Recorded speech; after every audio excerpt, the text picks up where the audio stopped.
All right, folks, welcome back to the Global Intel Channel. I want to talk today about some questions that the media are getting with some of the coverage that they're doing of the administration and its proxies.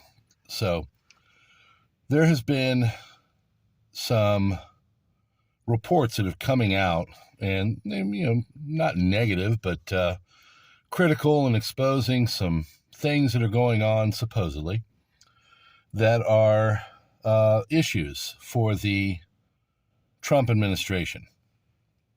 So we're going to start with some polling. And polling, they do all the time. Polling is sometimes good, sometimes it's bad. But the thing about polling is you're able to take that polling and put it into certain ways that you want it to be. If you want it to look positive or negative, you can sample, as they say, in ways that will make it so whatever you're trying to get information-wise by the public will just kind of be manipulated in a certain way, or at least it'll be pushed in a certain way. So the Washington Post and the New York Times had polls that came out. I believe it was them, might have been ABC, but mainstream media polls that come out that had the administration at historically low numbers. 100 years or something they were saying, all over the place. 100 years, worse than 100 years, worse than 100 years. Well, if you look into the numbers of what they had, they only polled, in one of them, 37% of people that voted for the president, and in another, only 34%. So 37%. And then 34%.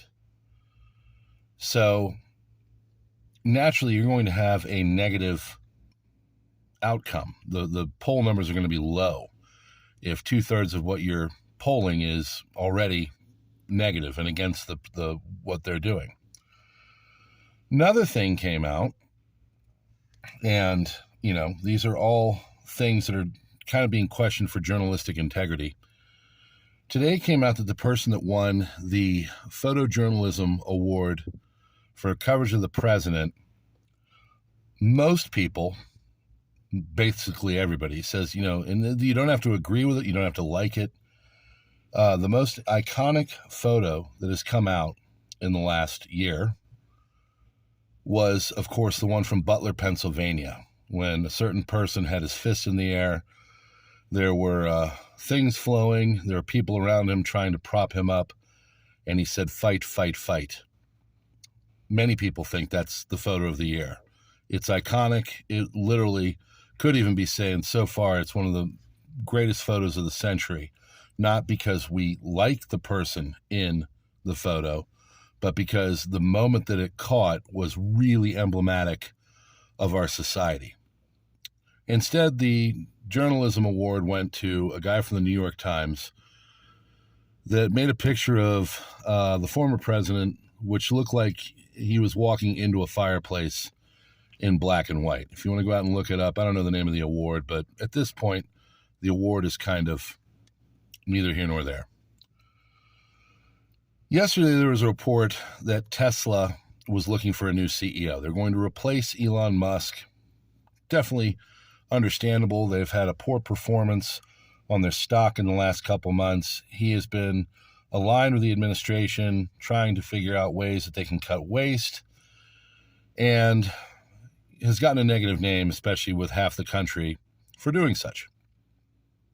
Wall Street Journal came out and said that they were looking for a new CEO. So, Elon Musk, denied it. And then the person that runs the board said, hey, we are not looking for a new CEO. They wrote a letter and everything. They actually did this. It came out. They heard that this story was being written, and they did it before. But the Wall Street Journal still published the article. So a lot of people had a problem with that in questioning the journalistic integrity of that.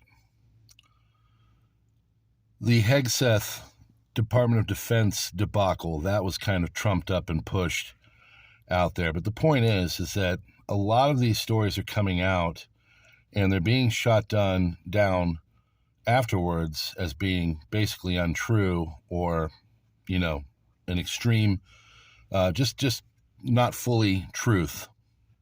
And because of that, the trust in the mainstream media is getting less and less and less. And you're seeing people go to alternative sources. This one might be one of them.